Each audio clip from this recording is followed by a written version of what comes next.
Again, Joe Grimme on the executive leadership team for Mallory Alexander. Mallory Alexander is a full service freight forwarder established in Memphis in 1925 as a warehouse company handling cotton. In the 60s, we started handling exports. In the 70s, imports. Today, we are still the largest export freight forwarder for cotton in the United States. We're privately owned by the Mallory family, have been for 5 generations. We have 450 employees, 11 US offices, 3 offices in Asia, Hong Kong, Shenzhen, and Shanghai. By full service, we mean import, export, air, ocean, charter, warehousing, customs brokerage, customs consulting. Domestic transportation, white glove, we have 2 million square feet of warehouse space that we manage. We also have a division that manages warehouse space for customers and network. We have a robust operating platform that supports My Mallory, which is the customer-facing service for booking, tracking, tracing, and reporting. The topic today here is what's the current situation with ocean imports from Asia, which is where most of the US imports are coming from. The issues are limited capacity at origin, and that's because of equipment shortages, fewer vessels, labor shortages. There's congestion at the US ports. There's a labor shortage. There's a chassis shortage in the US. There's congestion at US rail ramps that's largely caused by the chassis shortages. Coupled with that are driver shortages and delivery unreliability, longer cycle times on orders, and increased rates. So we're going to talk about each one of these things.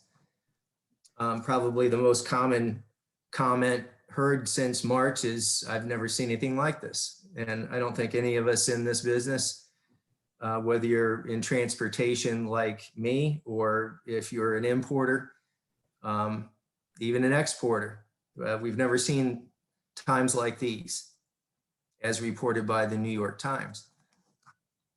Primary cause, COVID-19. And it kind of follow the timeline, go back to March 2020. Wuhan shuts down, China shuts down, all of Asia shuts down, the US shuts down. There's essential and non-essential. You've got people working from home, ordering stuff on Amazon, driving e-commerce. You've got a shortage of PPE, masks, shields, gowns, gloves, and all those things needed to be transported. Specifically, on the agenda is, the first thing on the agenda is the equipment shortage. There is a shortage of containers all throughout Asia, primarily in China. You can also refer to it as an imbalance.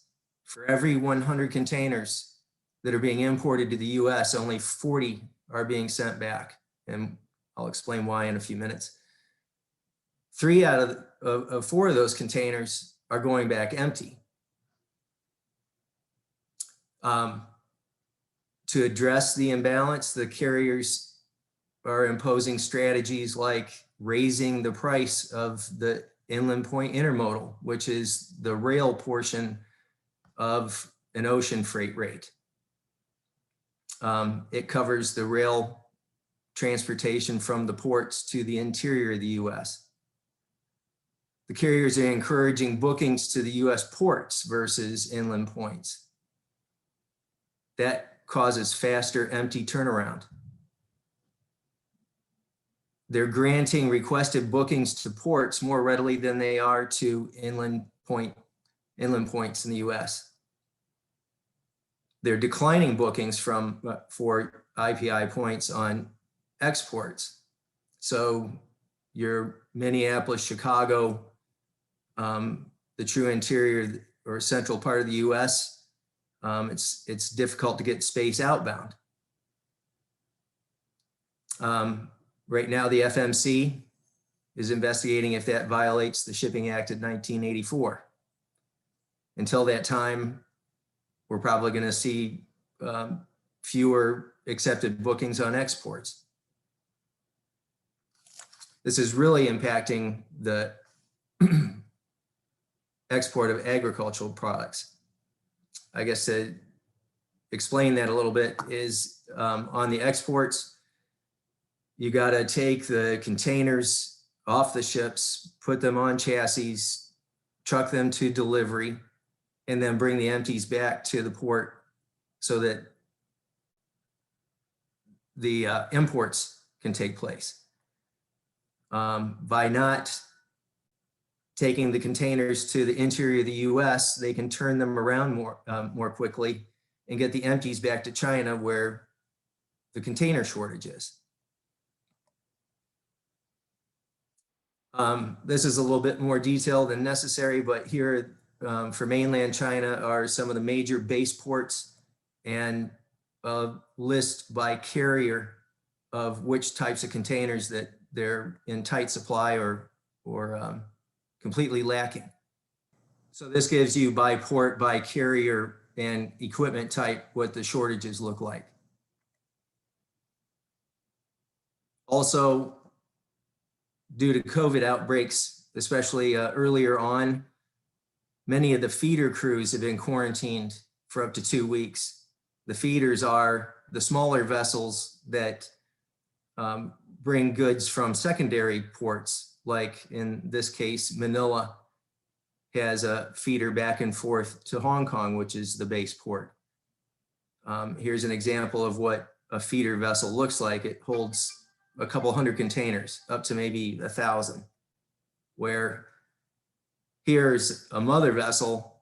This happens to be the largest ship currently in use. It's the HMM or Hyundai Algeciras, and that can hold up to 24,000 TEU, which is 12,000 40-footers. And here you can see where the service map for what a mother vessel service looks like. It calls the base ports in Asia and then the base ports in the US.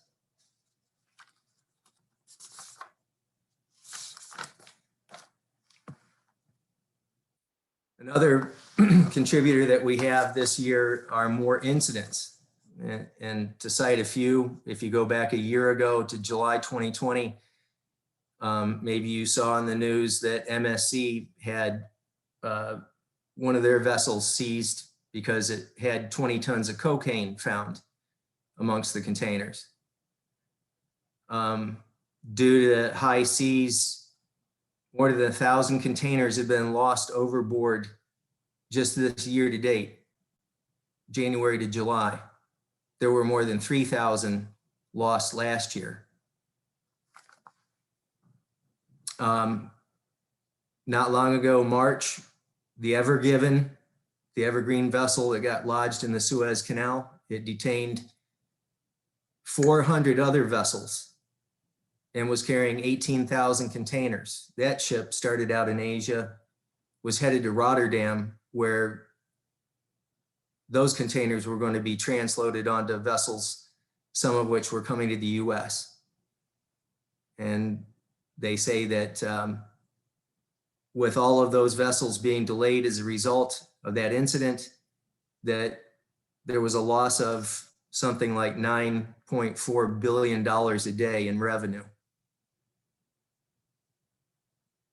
The last week of May, the entire port of Yantian, which serves South China, the Shenzhen area, was shut down because of a coronavirus outbreak, shutting base port down like that for an entire week just adds to the backlog.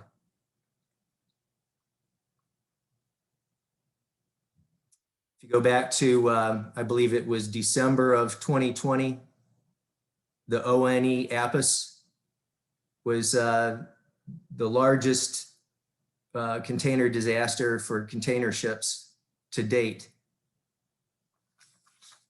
They lost, I believe it was 1,900 containers overboard. There's a shot of the Ever Given.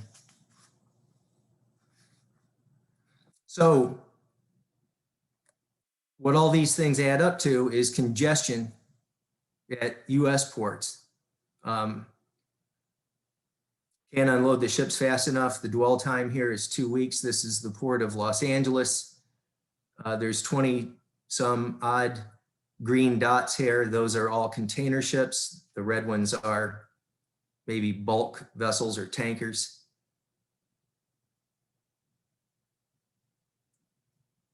It's cause and effect. The carriers are going to not send ships out where they're going to sit at anchor for 2 weeks and they have to pay crews, pay for fuel, and have their ships out of commission. Here's the first week of July. The previous slide was May 17th. So not much improvement. And here's what the gate looks like, one of the gates out of one of the terminals. So it's bumper to bumper and stacks of containers. This chart shows how many blanked sailings. There have been weeks 27 through 31. That takes us up to about now. So 8 out of 29 originally scheduled sailings were skipped. And the reason for that is the congestion at the ports here in the US. Here's what a rail ramp should look like running smoothly. But unfortunately, we've got stacks of containers sitting at most rail ramps throughout the interior of the US. According to the JOC this last week, the UP, Union Pacific Rail ramp in Joliet, Illinois had up to 5,000 containers stacked, waiting for pickup.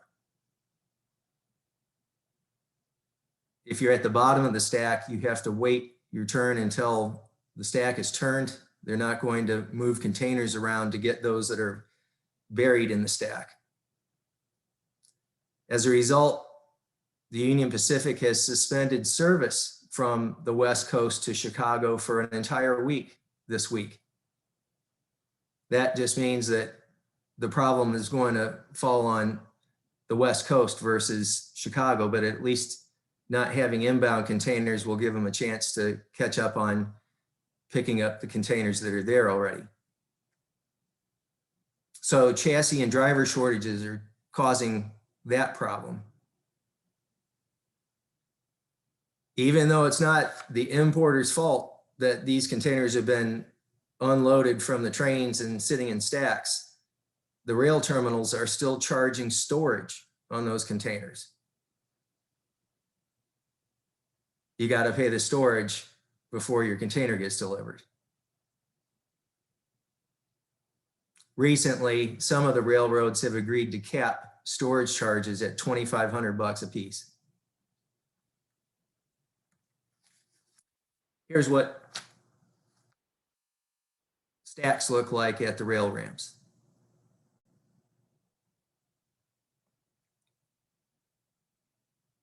Now, if you're an importer, ocean importer, you have probably noticed this. The increase in rates as a result of the shortage of containers. So these charts are broken down by US West Coast, US East Coast. This is West Coast, takes you all the way back to the first quarter of 2018. You can see that the high end of the range for rates then was around $1,600. Today we're at about $8,500. Sorry about that. On the East Coast, the rates run around $1,500 to $2,000 more than the West Coast. You can see that Q1 2018, we were at about $2,500. Today, we're over $11,000 on the high end.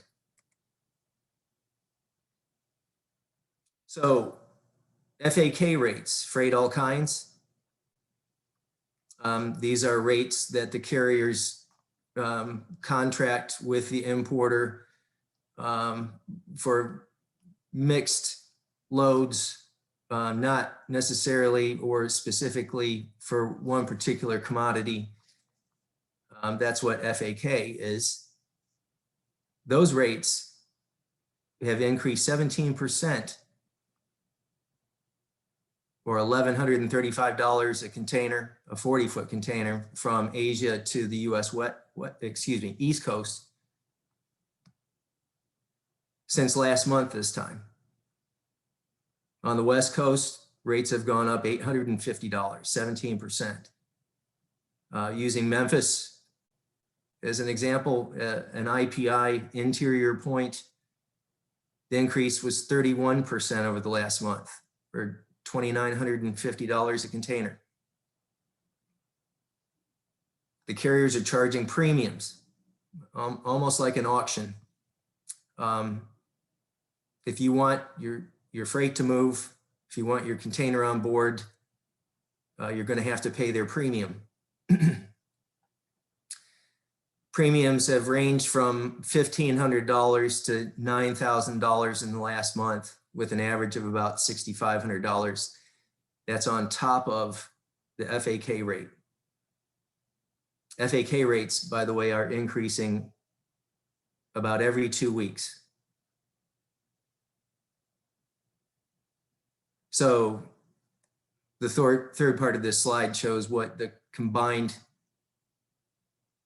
amount is for East Coast, West Coast, and interior FAK plus premium. 95% of containers coming from Asia to the US, Trans-Pacific eastbound, are moving FAK plus premium today. Short notice bookings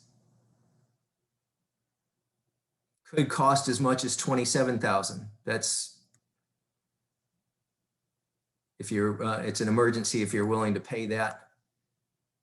Some of the alternatives that are available, and we've just started doing this, is chartering vessels, going in with other MVOs, chartering the whole vessel. That way you're not subject to blank sailings, etc. So we're going to do this every 2 weeks. So far it's been Shanghai, Yantian to LA, Long Beach. That's the only service that there is. It's not going to the East Coast. It's not going to Oakland or Tacoma, just LA for right now. The range in price for these charters, $15,000 to $20,000 a 40-foot high cube. It's pay in advance. That's what the carriers or the vessel operators are requiring. And if you cancel, there's no refund. So most importers, especially where I am on the eastern half of the country, don't really want our containers in LA, so they have to be transloaded and trucked from LA to delivery. And that's not included in the price. Other options are, if you can break it down and you can ship your goods by LCL, you'll have a little bit better luck getting space through those providers of LCL service. And then last, air freight. Air freight's at capacity as a result of the ocean backlog. And your standard air freight capacity is defaulted to express services. So that's gotten more expensive. The original forecast for all of this back in March 2020 was that by March 21, this would all be cleared up. Things would be back to normal. The current forecast is that the congestion issues could be resolved as soon as November or sometime between November and the first quarter of next year. But there was a recent Wall Street Journal article that indicated that the issues aren't going to be resolved until 2023. The rates are probably not going to come down anytime soon. In fact, in the short term, are probably going to continue to go up.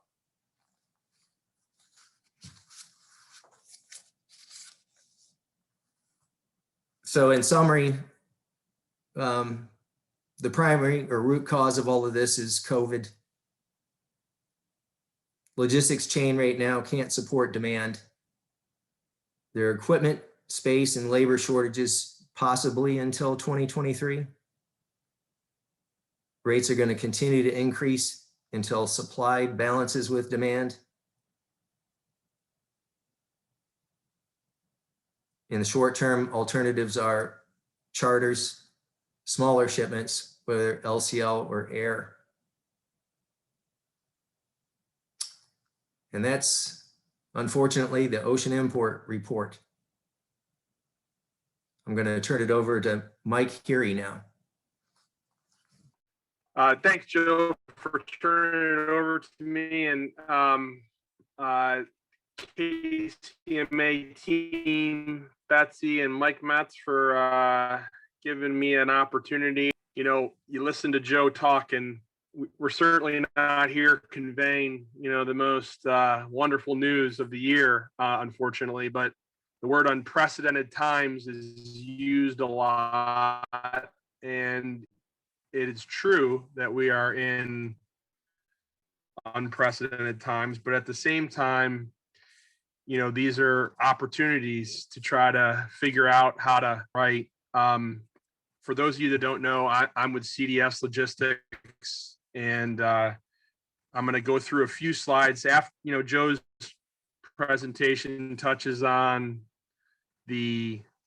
when everything gets over here to the continental United States, and I'm just going to touch on the challenges that are prevalent in the last mile industry, which is once all these raw materials and products get to kitchen cabinet manufacturers or the vendors that manufacture products to support the industry and things are built, well, then how are they getting to the end customer, and what are the challenges there? So real quick, this CDS Logistics, we're a privately held company that's been in business through our current business model since the late 90s. For 21 plus years, we've grown in the home improvement industry, delivering a lot of big and bulky products, specifically kitchen cabinets, windows and doors, and then appliances as well, along with some other ancillary large products. We've been a proud member of Kcma for, gosh, it's probably over 10 years now. I think I've lost track, but exceptional organization, and one that we're very proud to be actively supporting. And that's an overhead view of our 150,000 square foot facility in Baltimore, Maryland, where our company is headquartered. And these first few slides are just for some credibility / background for those of you that don't know who we are. We have a vision at our company that's simple. It's creating customers by servicing customers. All of us on this call are in a referral business. No matter what product we sell or service we offer, we're only as good as the people that talk about what happened after we made the delivery or made the product and it was installed, right? So, you know, we kind of live every day, every second of every day, making sure that we're doing things right the first time and executing on the requirements or executing on the business that is entrusted to us. We have at CDS now 6 owned and operated locations throughout the country in select areas there listed in this slide. And then we have an additional 60 locations that are part of what we call our CDS network that we manage and oversee from an operational standpoint, as well as maybe arguably the most important from a technology standpoint. So we have 400 plus trucks a day on the road making deliveries every day to end customer homes that are getting kitchen cabinets, or new construction job sites, or dealer retail locations. And that is our focus. 13,500 deliveries a week. We also manage will call pickups to the tune of about 1,500 a week. We'll deliver this year over 5 million kitchen cabinets, for context. And the retail value of what we handle is well over $2 billion a year on an annual basis. It's a little snapshot of where we are around the country. The stars represent CDS-owned locations, and then everywhere else are companies that CDS has vetted and hand-selected to be a part of our network. We service virtually every zip code in the continental United States. There's a few areas we don't go to once a week, outlier areas, but we still would go there if necessary on a case-by-case basis, but we're covering the continental United States. So we're living this whole kind of final mile, last mile world. So what's the current state of the market today? Obviously challenging, and there are some certain things that COVID accelerated, as well as things that are maybe a direct result of COVID. So what are some of the contributing factors affecting last mile? Explosive growth in last mile segments, spanning all market segments. So, one of the things that was happening in the industry is the desire to use a last mile entity was growing exponentially. And when, our country shut down and people were locked into their homes, that just accelerated even further. The last mile industry is huge when you factor in all the different sizes of packages that are delivered. And one of the challenges and contributing factors affecting costs and lead times in the last mile space is, you could call it the Amazon effect, but anything that is a small package item that gets dropped on your front porch, someone rings a doorbell and leaves. Whether that's small package goods, groceries, clothing, food delivery, any retailer that you buy something from, pair of shorts, whatever it might be, that's just dropped on the front porch and away they go. And that is done typically with one person in a van or something similar. And then you have all these big, bulky, heavy inside placement deliveries like kitchen cabinets or windows and doors or appliances or exercise equipment or furniture or office chairs or whatever it might be. And someone's got to do those. And those are challenging. They're heavy. They're hard to execute. And it presents a challenge, as I will tell you about some other challenges facing, companies such as ourselves.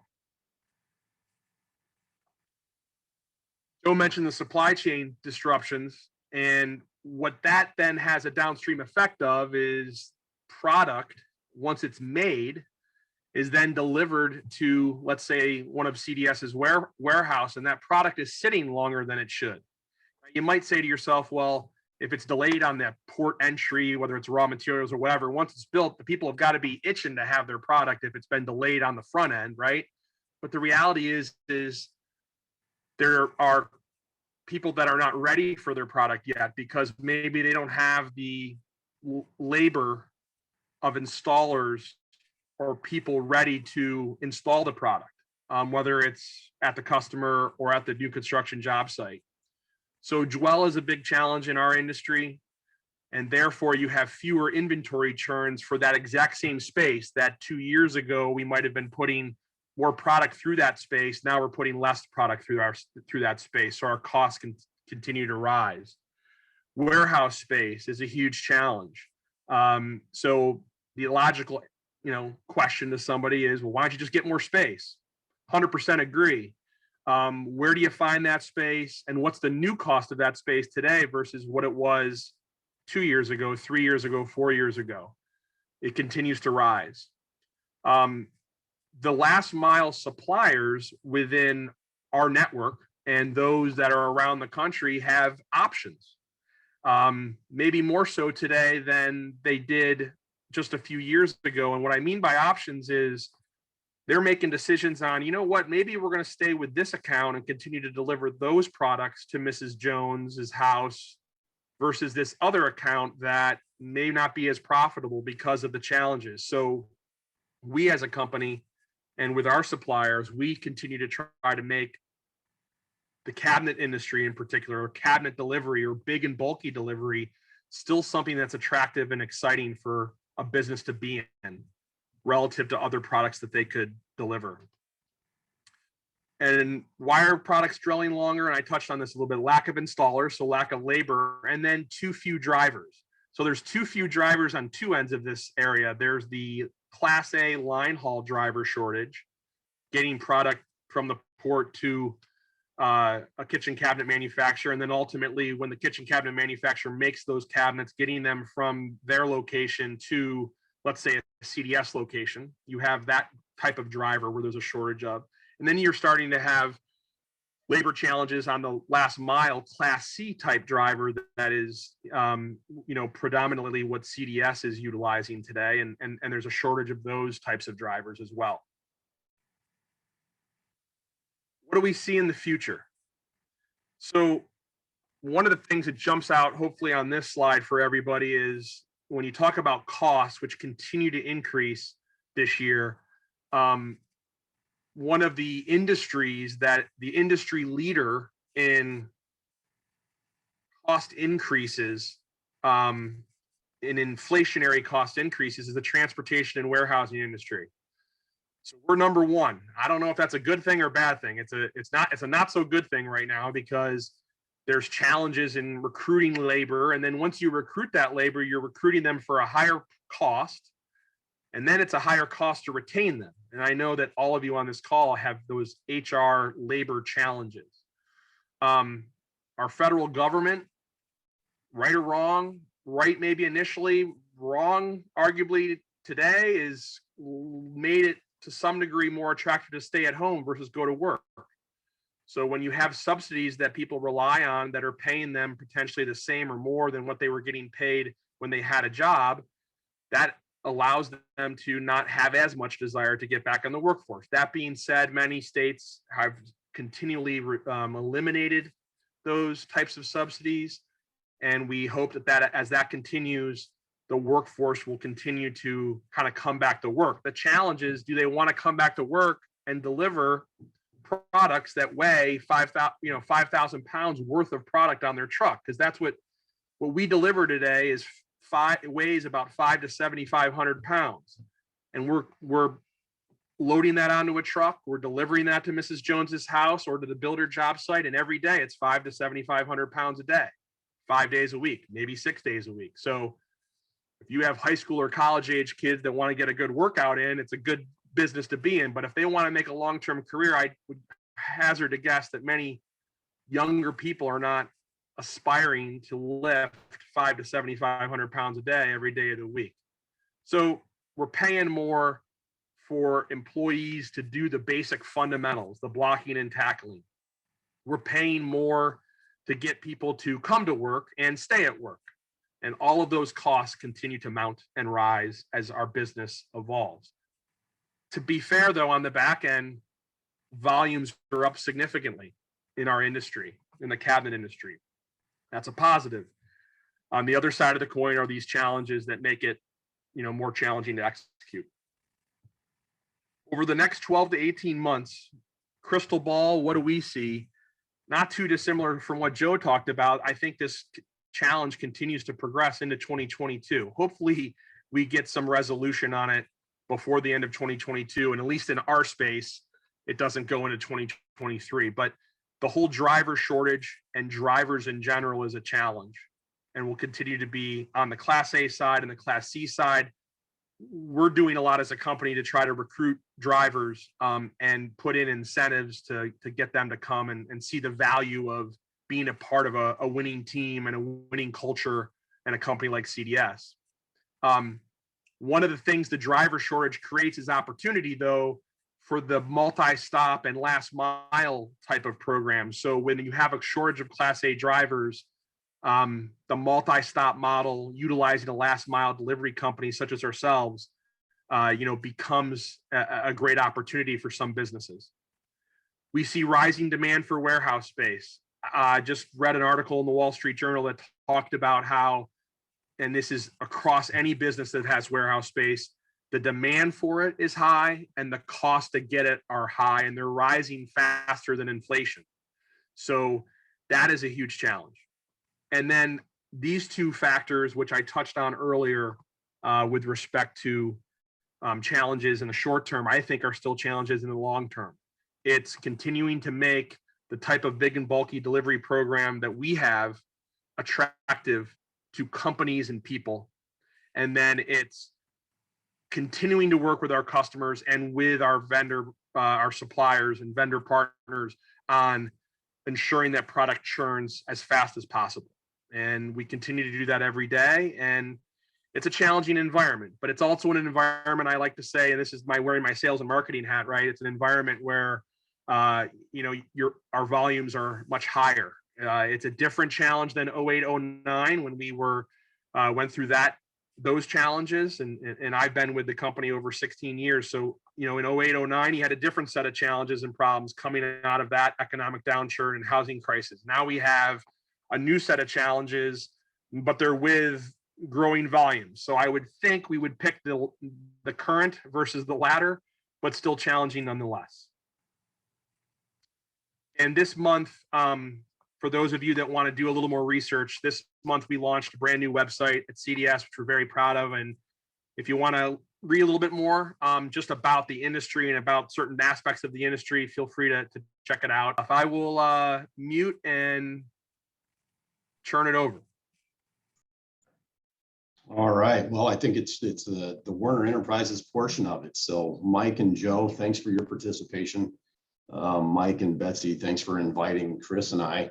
I will say, since Chris Jones from Werner is joining us on the call, you better check with Mrs. Jones, because Mike referenced her quite a bit in his comments. So there's probably quite a bit getting ordered there. What I thought we'd share with you here just quick today is real quick about Werner Enterprises.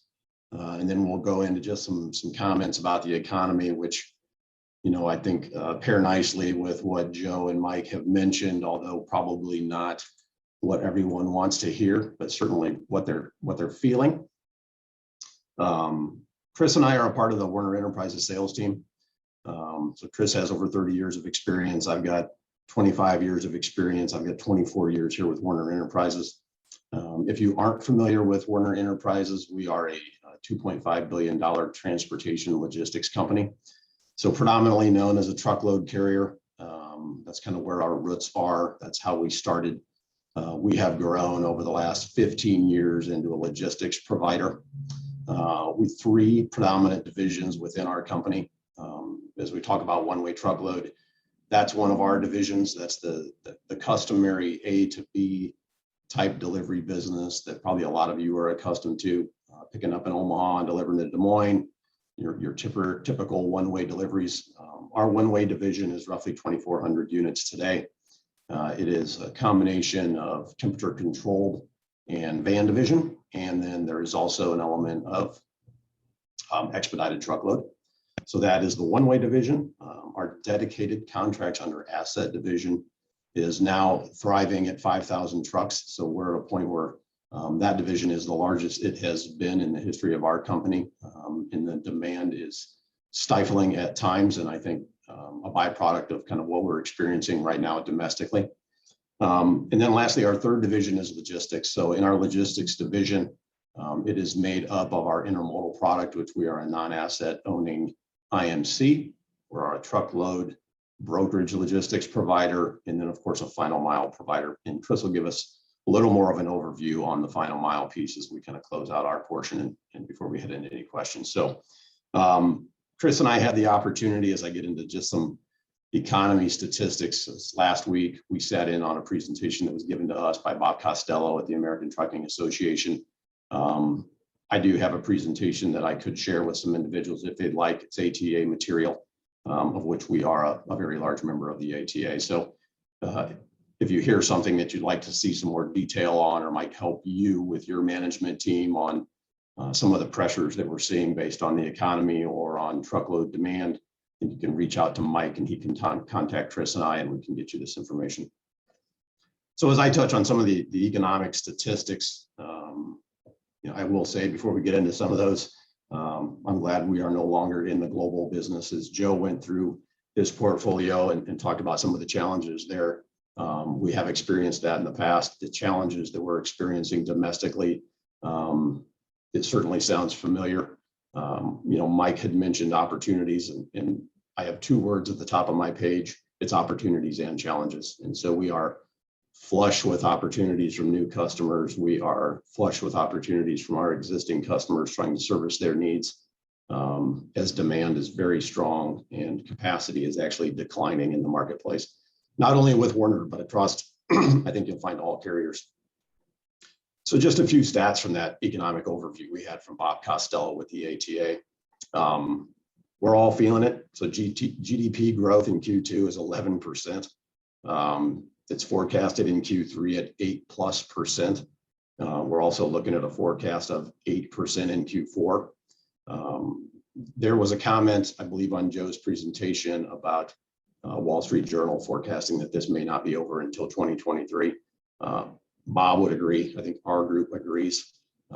We have been extremely busy servicing our customers at what we would consider peak fall levels. So peak retail season, which is the majority of our businesses in the retail space, whether that's home improvement retail or your traditional retail. We have seen peak fall volume since June 1st, 2020, and it has not let up. It's unprecedented by every means. So it's an unprecedented time for sure. One thing we reviewed when we talked about the economy was also the labor shortage. Mike hit on that, Joe hit on that. We had an interesting slide. We talked about the gap between what job openings look like today and what the percentage of the labor force is currently. And that gap is the largest it's been in 20 years. So that was as far back as his data went back. That's just a tremendous gap. And I think we're feeling it across the supply chain. So whether that is your Class A CDLs or at the warehouse space. When you start to look at volumes and demand, it is retail sales. We start looking at different segments of the economy. So retail sales, the year-to-date information, we're up 18%. In the e-commerce space, it's up 22%. So that's the portion that Mrs. Jones has been ordering on, evidently. When you start to look at grocery retail, the grocery store segment of it has been doing very well since the beginning of COVID. That's when we saw a decline in restaurants. But even now, when you look at the restaurant segment of it, that's got a good recovery story, but has a labor issue. I know myself, I was recently on vacation, and you can go to a lot of restaurants that can't take any more reservations, but are really only half staff. So the labor issue is real, not only in transportation, but also in the service industry. When you look at the auto industry and segments, it's the lowest inventory to sales ratio we've seen in 30 years. I know as an example here in Omaha, where I'm based, we have a dealership that has a large sign in their lot that says they are not out of business, just low on inventory. It looks more like a rental car store at the moment where they may only have half a dozen cars. So dire straits for some of those guys. And we do feel that also on the OEM side when it comes to looking at trucks. There's chip issues. OEMs are having issues with builds. It's really across the board. And we file that under that challenges category when we're talking about opportunities and challenges. When you want to look at trucking demand, which is a large portion of our business and I think impacts everybody. A couple of things you look at for trucking demand is when you have contractual rates versus spot rates. So the spot rate market is usually, it is a tool that we look at that's made up of freight that falls out of shippers' routing guides. The routing guides are made up of commitments from carriers that can haul freight at a contractual rate.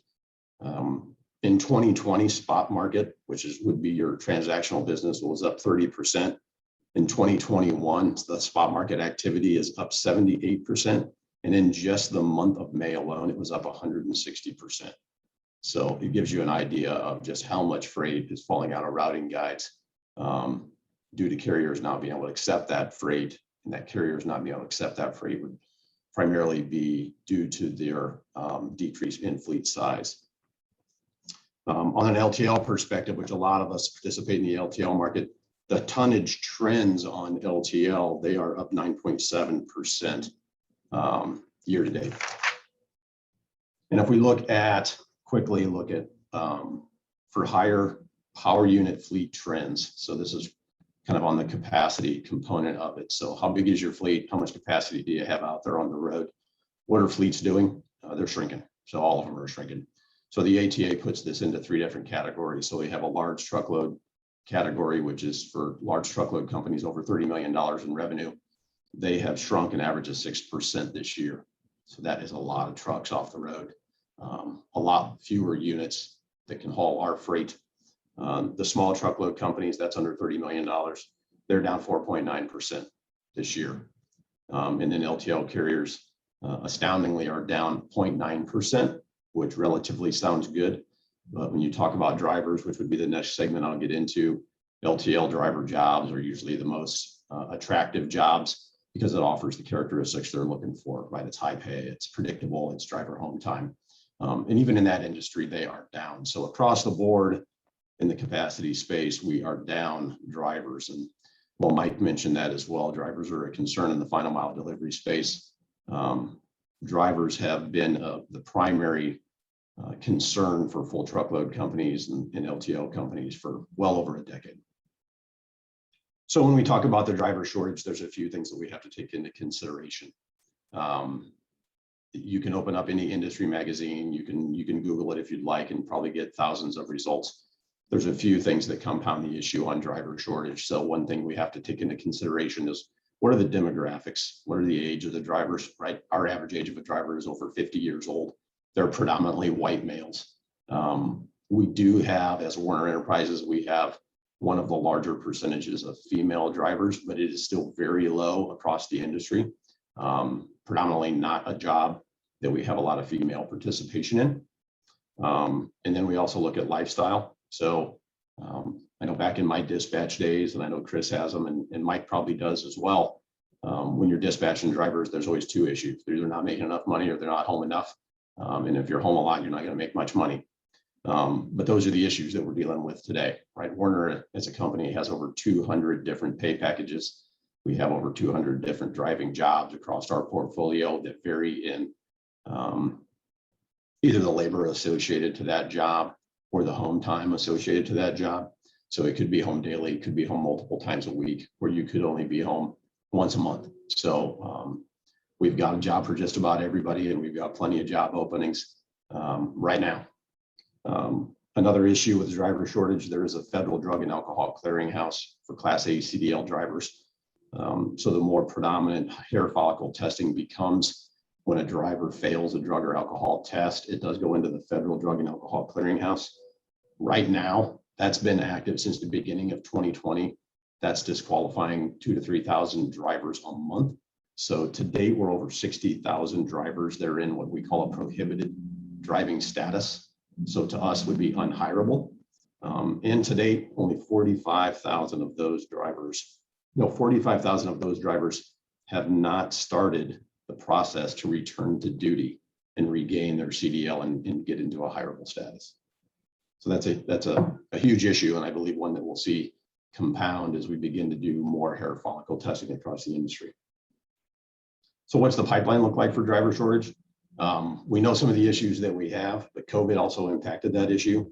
So Werner is in a unique situation when it comes to hiring drivers. We've got over 400 associates that are tied to our recruiting department and our driver school network. So we did acquire a driving school about 7 years ago, and we have 16 different locations currently with plans to go to 20. COVID basically crippled those schools. So, no one wanted to gather. You cannot acquire your CDL virtually. So our schools were basically shut down for a majority of 2020. And then also the impact of what your local DMV may have been. And the DMVs issued 40,000 fewer CDLs through COVID than they had done the year before. So the pipeline is slowly coming back together, but it is a combination of some of the issues that I've mentioned, along with the demographics, the driver jobs, and just the unwillingness to come back in and fill some of those jobs. One of the other issues that we see on impacting driver jobs that the ATA presented that I hadn't seen before was the amount of drivers that we have shifting from what would be a Class A CDL into now the courier and messenger network. So I know here in Omaha, we're surrounded by Amazon locations and at times surrounded by Amazon vans. And so you're seeing also a migration of, due to lifestyle and home time requirements, you're seeing a migration of what would have been a Class A CDL driver going into a courier or messenger type job so that they can, have a work schedule that they can have control over, be home more often, and have more family time. And with that, I guess we'll open it up to questions afterwards, but I'm going to turn it over to Chris Jones and let him give you a bit of a final mile overview. Yeah, thanks, Jerry. And again, thanks, Mike and Betsy, for having us. And for the sake of time, I'm going to give you the abbreviated version, so this way we have fairness to ask questions among the other presenters. But just ever so quickly, Jerry gave you the macro portion of it. I'm going to give you kind of the micro portion of it with regards to Werner Final Mile. So we have 180 terminals throughout the U.S., always 2 uniformed persons, lift gate, straight truck, making deliveries every day, thousands of deliveries every day. About 25% of our portfolio is cabinet deliveries, so it is considerably high. As Jerry and Mike had pointed out earlier, delivery times are certainly be affected due to the labor shortages. Some of our partner carriers, as well as our own fleets, are experiencing, slowness in getting that freight out. And it's based all around the central focus of the theme behind today is there's just not enough drivers and too much freight. So outside of that, how was the play? Mrs. Lincoln is kind of where I'm at. It's the same thing over and over again with regards to what Jerry and Mike had already presented, but just to kind of give you some ideas of how fast things are moving in the marketplace these days and the amount of people that are in dire need of our services. We have here at Werner have exceeded our total 2020 revenue in Final Mile in the month of July for 2021. Our shipment count is also been exceeded in 2021 for the entire year of 2020. So despite all of the shortages and the woe is me kind of attitude out there with this, there is still a considerable amount of freight that is being delivered. And I know there are people that are working overtime and extra crews. And so those people that are out there doing that, yes, they are behind. Yes, there's plenty of it. And now the fear becomes, are we burning them out, as we head into the back half of 21? To Mike's point earlier and Jerry's as well, and Jim's, we are anticipating a little bit of uptick in the labor improvement, I think, as well as you are from a manufacturing point, in that hopefully September and October presents a better forecast with folks starting to come off government assistance and re-enter the workplace. So just as you folks in manufacturing are, same thing with us, and it could be those positions, not necessarily as a driver, but it may be a helper. So that second person on the truck.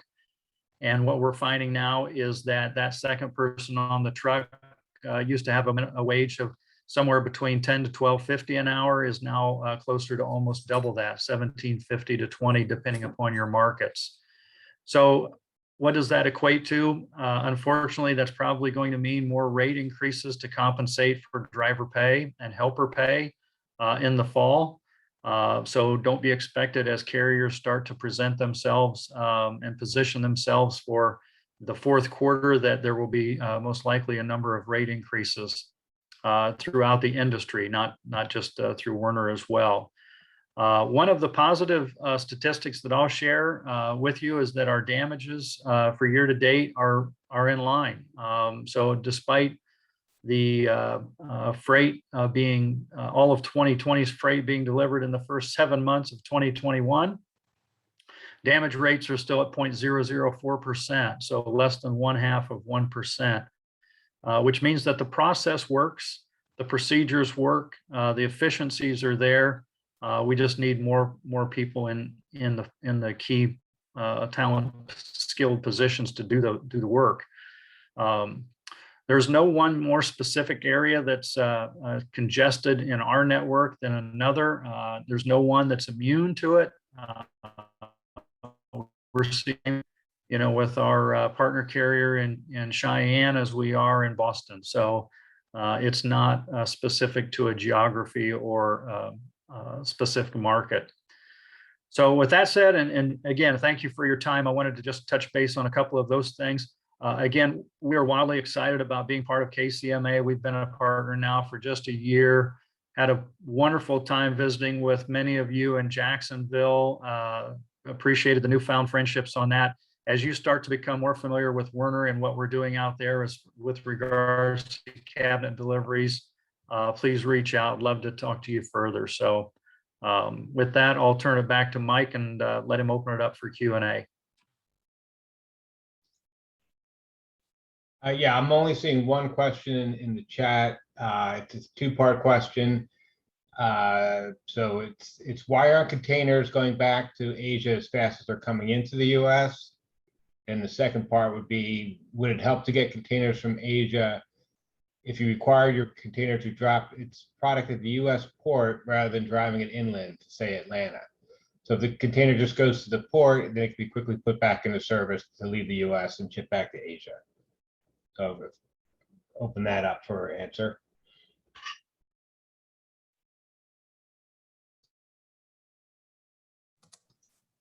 Yeah, I feel like you answered the question in your statement right there. The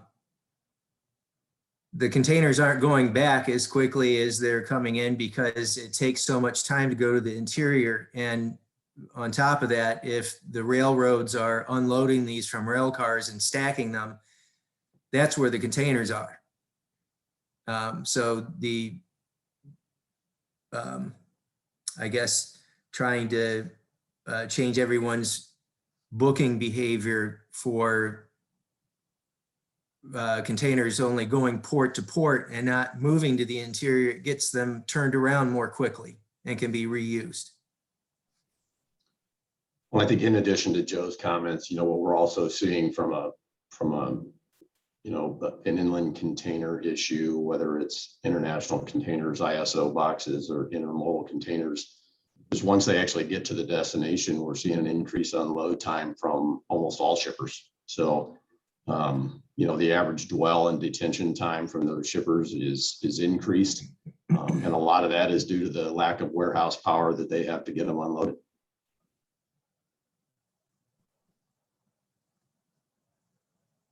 Does that answer the question?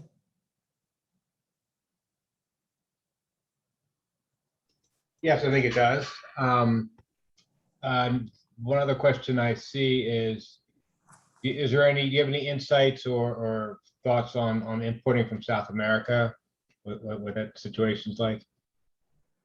Okay, space on ships, and we know this very well because we're trying to get containers moved. They're going to say up to 8 weeks backlog on bookings from Chile and Ecuador. I know firsthand. Those would be examples. I can't list every South American port, but they're having the same issues that I described on the Trans-Pacific eastbound. But I'm not sure it's container related.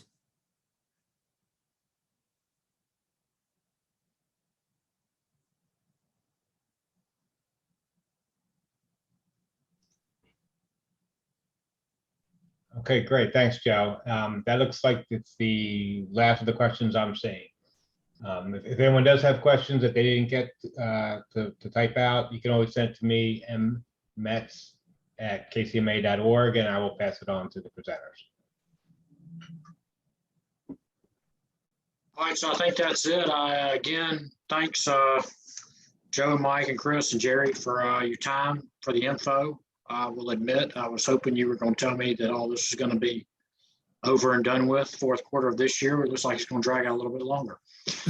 But I appreciate your time. I appreciate all of you joining us. Stay tuned. We'll have an announcement coming out on the next topic for the In the Know Forum in the near future. If you have any topics you would like for us to research and do one of these webinars for, we are all ears. If you will contact Mike at the Kcma office, or you can email me, Jeff Gullidge,